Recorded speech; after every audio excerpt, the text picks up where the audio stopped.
The Salem witch trials of 1692 to 1693 stand as one of the most infamous and tragic episodes in early American history.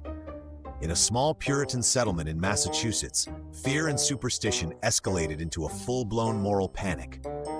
Neighbors accused neighbors of witchcraft, ministers preached about the lurking presence of the devil, and the colonial courts tried dozens of individuals on charges of consorting with evil spirits. Before it was over 150 people had been accused, with 19 hanged on Gallows Hill, one man pressed to death, and several others dying in prison while awaiting trial.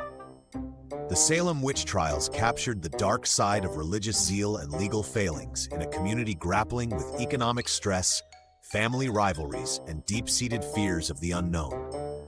In the centuries since, the events have become synonymous with mass hysteria, scapegoating, and the perils of an unchecked judicial system that relied on questionable evidence.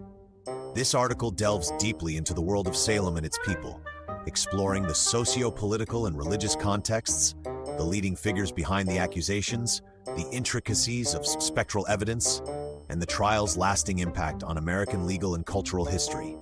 By examining the tragedy that befell Salem Village, we uncover broader lessons about groupthink, fear, and how societies treat those perceived as threats, real or imagined. To truly understand the Salem witch trials, one must first appreciate the world in which they transpired. Late 17th century Massachusetts was firmly under Puritan influence, shaped by colonists who had fled England to practice a purer form of Protestant Christianity without interference from the Church of England. The Puritans established strict moral codes that governed nearly every aspect of life, from attendance at church services to interpersonal relations and community behavior. Puritans believed they had a covenant, a binding spiritual contract with God. They saw themselves as chosen to build a city upon a hill, a model Christian society. Daily life was guided by strict adherence to biblical teachings. Sin and moral backsliding were not just private matters. They threatened the entire community's relationship with God. Settling in the New World, surrounded by forests and Native American populations, they misunderstood. Puritans often felt on the defensive. They believed Satan lurked beyond the settlement's borders.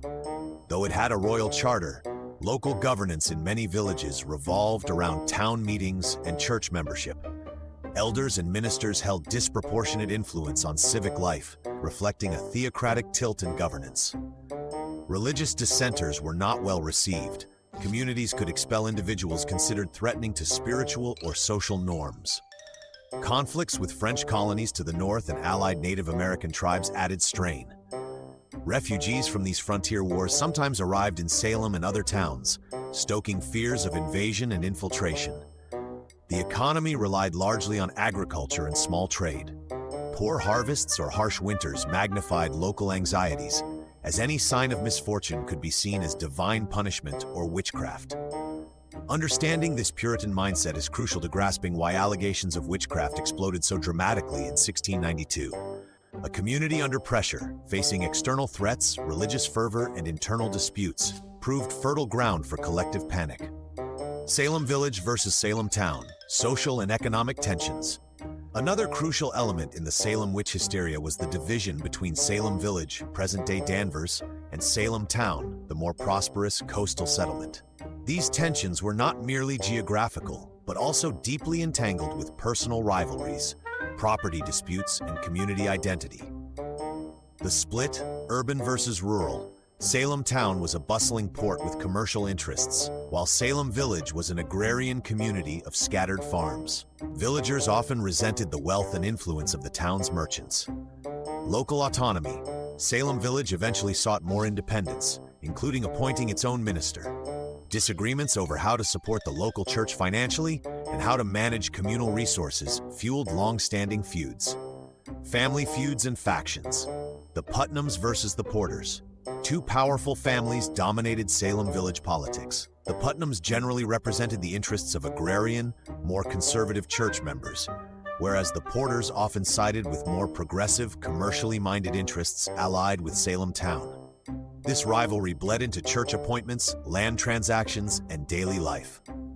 Ministerial conflicts. A series of ministers came and went in Salem village due to disputes over salaries, theological leanings, and perceived alliances. As the community's spiritual and often civic leaders, ministers could not escape factionalism, sometimes becoming pawns in local power struggles. When the witchcraft accusations began, these underlying divisions influenced who was accused and who supported the accusers. People on opposing sides of land, disputes, or church controversies were more likely to find themselves on opposite sides of witchcraft allegations as well. Central to the story of Salem is the religious intensity of the Puritan worldview. The daily sermons, theological debates, and scriptural interpretations laid the groundwork for believing the devil could appear in various guises to corrupt God's faithful. Biblical precedents. The Bible contains passages condemning witchcraft, each Exodus 22:18, "Thou shalt not suffer a witch to live," which colonists took literally. European witch trials. Thousands of alleged witches had been executed in Europe from the 15th to 17th centuries. Salem's proceedings were not an isolated incident, but rather a colonial echo of a broader phenomenon. Omens and misfortunes. Any sudden illness, crop failure, or accident could be viewed as the devil's handiwork, possibly through a witch's curse. Supernatural testimonies. Puritans believed witches could fly on broomsticks, cause animals to speak, or project their specters to torment victims. These beliefs, though extreme to modern eyes, were quite real to devout 17th century minds. Cotton Mather and Increase Mather, prominent Boston ministers who wrote on the reality of witchcraft. Although they never directly led the Salem trials, their works influenced how communities interpreted unexplained events. Local preaching. In Salem Village, the minister's sermons about the devil's infiltration could stoke or dampen fears. The ideological environment was ripe for a witchcraft panic. 5. Key individuals in the Salem witch trials. Reverend Samuel Parris, originally from Barbados, became the minister of Salem Village in 1689. His tenure was controversial due to disputes over salary, property rights, and his confrontational preaching style. Parris's family included his daughter Betty Parris and niece Abigail Williams, both of whom became central accusers. Tituba, an enslaved woman of likely West Indian or African heritage, also lived in the Parris household. Tituba, often referred to as Tituba, the Indian, has debated ethnic origins among historians. She was one of the first 3 people accused of practicing witchcraft. Her coerced confession, filled with references to supernatural creatures, intensified the community's suspicions. Tituba's testimony enthralled the court as she spoke of black dogs, hogs, yellow birds, and witches signing the devil's book. Whether her vivid accounts were a result of torture, suggestion, or genuine belief remains uncertain. Betty Parris and Abigail Williams, the afflicted girls. Betty was around 9 years old. Abigail was 11 or 12. They began experiencing fits, contortions, and outbursts in January 1692. Influence of hysteria. Their symptoms, later mirrored by other young girls, became the bedrock of the witchcraft allegations. As the afflicted group grew, their claims carried remarkable weight in court. Sarah Good, Sarah Osborne, and Tituba, the first accused. Sarah Good, a homeless beggar known for her ill temper, she was an easy target for suspicion. Sarah Osborne, an older, bedridden woman who rarely attended church, fueling rumors she might not be a good Christian. Tituba, as noted, an enslaved woman who ultimately confessed under pressure. These 3 were arrested in late February 1692, marking the formal beginning of the Salem witch trials. Rebecca Nurse, a respected elderly matriarch from a devout family. Her accusation shocked the community. If she could be a witch, almost anyone could. Martha Corey, wife of Giles Corey. Martha was known for her piety but had expressed skepticism about the afflicted girl's claims. Her doubt may have made her a target. John Hathorne and Jonathan Corwin, local magistrates who conducted the early examinations. Hathorne was notably relentless in interrogations. Governor Sir William Phipps established the Special Court of Oyer and Terminer to handle witchcraft trials. Judges, figures like Samuel Sewell, William Stoughton, and John Richards presided over trials, deciding who lived or died. Sewell later publicly repented his role, while Stoughton largely stood by his decisions. The witchcraft panic began subtly in January 1692 when Betty Parris and Abigail Williams started displaying bizarre behaviors. screaming, convulsing, and complaining of pinpricks. Soon other young girls, such as Ann Putnam Jr., Mercy Lewis, and Mary Walcott, exhibited similar symptoms. Local physician Dr. William Griggs, unable to diagnose a physical ailment, suggested a supernatural cause. In Puritan thinking, if these afflictions were beyond medical explanation, witchcraft was the logical culprit. Reverend Samuel Parris and other ministers prayed over the girls. But as the crisis deepened, the communal fear grew stronger. The afflicted girls began to name individuals they claimed had appeared to them in spectral form, harming them or urging them to sign the devil's book. This was the impetus that launched Salem Village into full-blown hysteria. Key factors contributing to the outbreak included psychological suggestibility. The young accusers may have influenced each other's behavior and stories. Societal pressures. Harsh living conditions, fractious church politics, and the anxiety of living on the frontier all contributed to an environment where witchcraft accusations found fertile soil. Existing conflicts.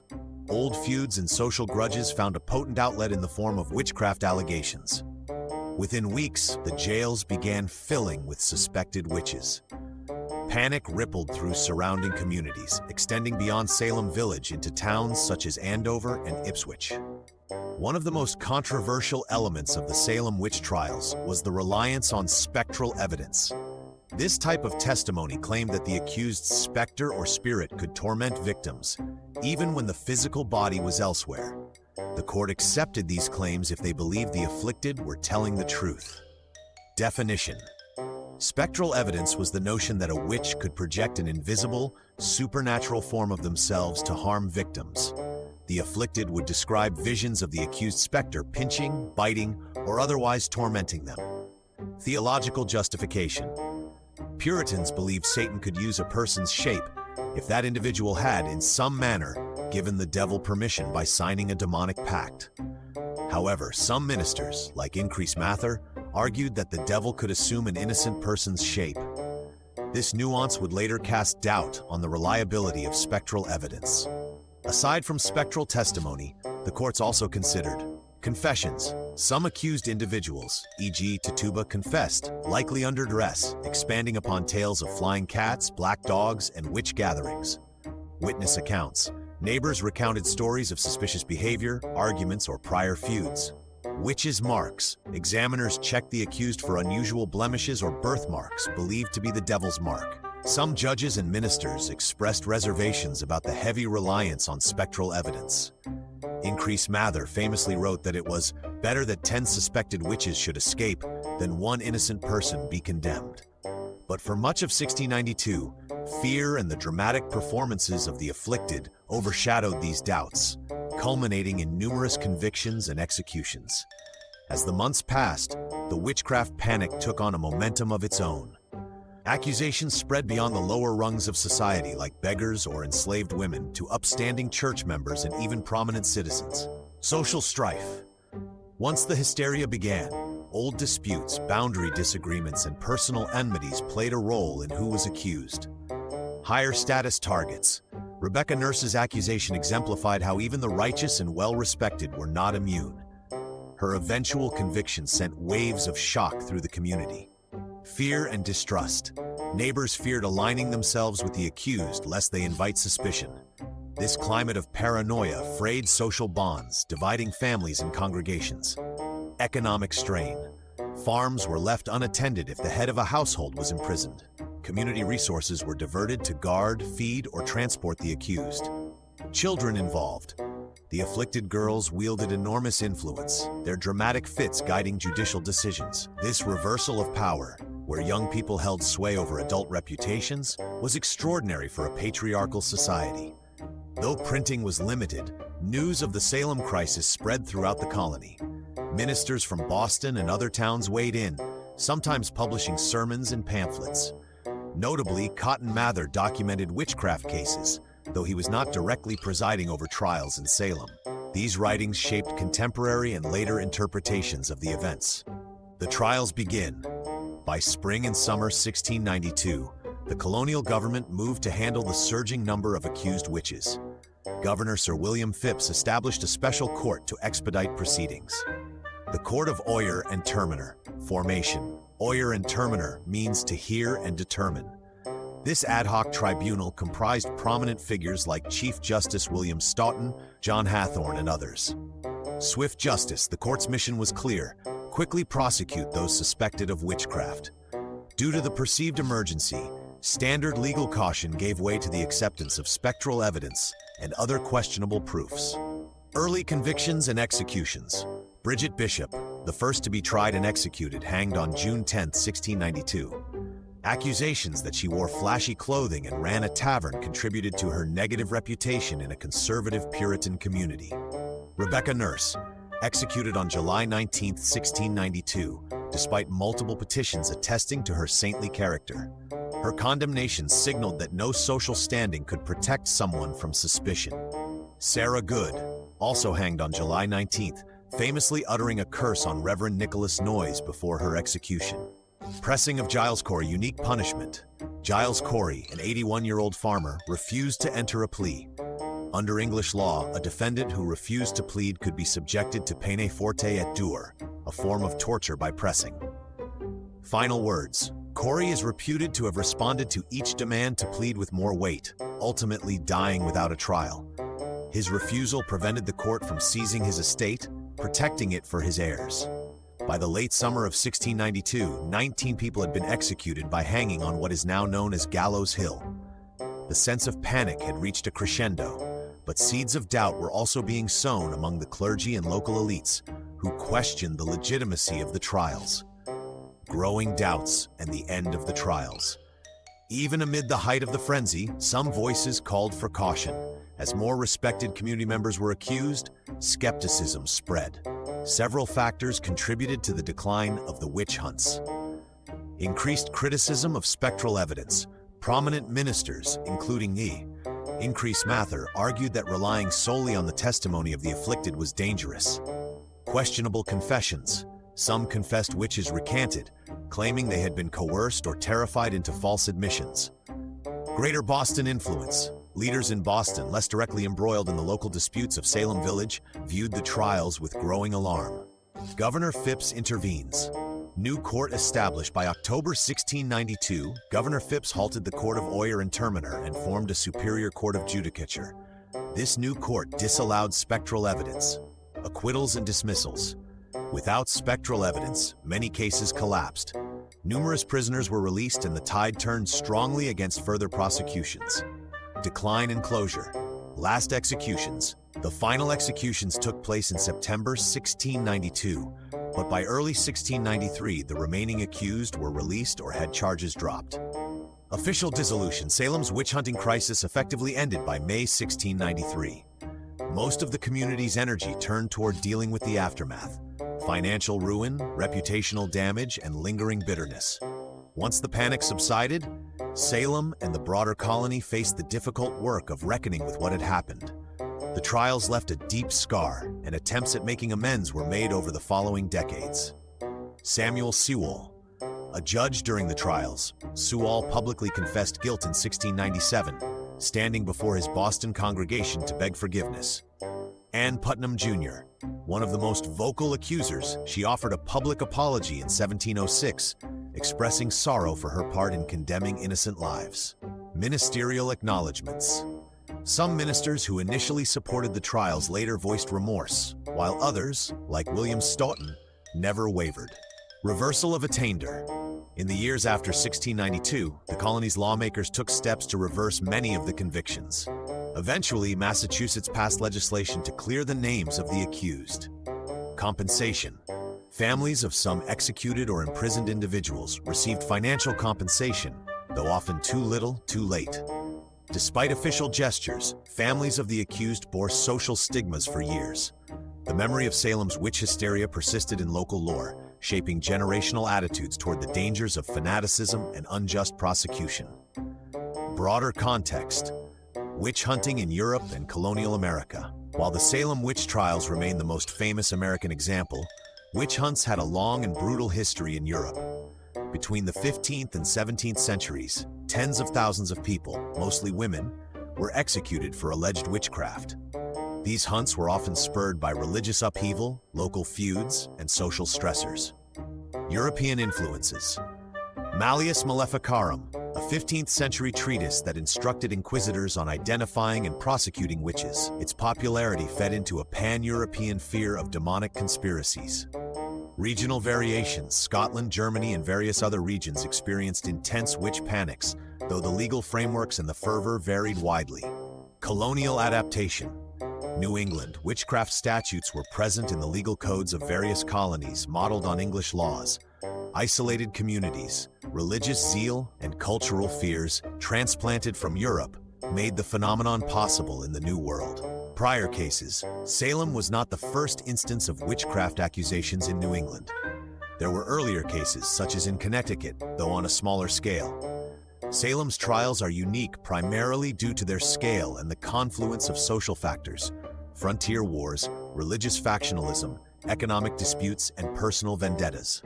The Salem witch trials left a lasting imprint on American cultural and legal consciousness. Over time, the phrase Salem witch trials has become shorthand for scapegoating and judicial overreach. Evidence standards. The controversy over spectral evidence contributed to a more rational and evidence-based standard in American courts. Rights of the accused. Salem highlighted the need for proper defense counsel, cross-examination, and reliable forms of proof. Literature and theater. Arthur Miller's play The Crucible, 1953, famously used the Salem witch trials as an allegory for McCarthyism. This association underscores how witch hunts can be used metaphorically to describe any panic-driven persecution. Historical tourism. Modern Salem, Massachusetts has turned its tragic past into a cultural touchstone, with museums, memorials, and reenactments drawing visitors from around the world. Mass hysteria. The trials are often studied as a classic example of how fear, religious zeal, and social pressures can lead to groupthink and moral panic. Role of adolescence. The power wielded by the afflicted girls continues to intrigue psychologists and historians, who examine the interplay of teenage stress, attention, and societal influences. Reflections on the Salem witch trials. The Salem witch trials hold enduring fascination because they expose timeless truths about human nature and society. Fear of the other. Communities under stress or threatened by outside forces often look inward for scapegoats. Convergence of grudges and beliefs. In Salem, religious fervor, local feuds, and personal vendettas mingled to produce a lethal storm of accusations. Judicial failures. The acceptance of spectral evidence, coerced confessions, and a presumption of guilt highlight the necessity of impartial courts and standards of proof. Moral and spiritual doubts. Many participants wrestled with guilt afterward, revealing how individuals can be caught in social currents that propel them toward actions they later regret. Universal lessons. Though centuries have passed, societies still grapple with moral panics, witch hunts, and the tension between security and justice. The Salem witch trials remain a powerful cautionary tale of how unbridled fear, faulty legal processes, and social conflict can create an environment in which the innocent are punished. In many ways, Salem's story is as relevant today as ever. It reminds us of the fragility of justice when it succumbs to hysteria, and the profound importance of due process and critical thinking in any legal system. From Betty Paris and Abigail Williams, whose strange afflictions ignited a spark, to Rebecca Nurse and John Proctor, who went to the gallows proclaiming their innocence, countless lives were upended or ended outright by the witchcraft panic. Although the community eventually recognized its grave errors, the memory of Salem 1692 lingers in American history as a stark illustration of how ordinary people, driven by fear, can perpetuate extraordinary injustice. Today, Salem's legacy is woven into discussions of mass hysteria, religious extremism, and the responsibilities of governance. It underscores the need for empathy, fairness, and rational evidence in courts of law, and stands as a somber reminder that in moments of communal crisis, reason and compassion must prevail over panic and superstition. The cautionary messages of the Salem witch trials continue to resonate, urging each generation to guard against the kind of fear-fueled persecution that can lead a society to commit tragic mistakes in the name of righteousness.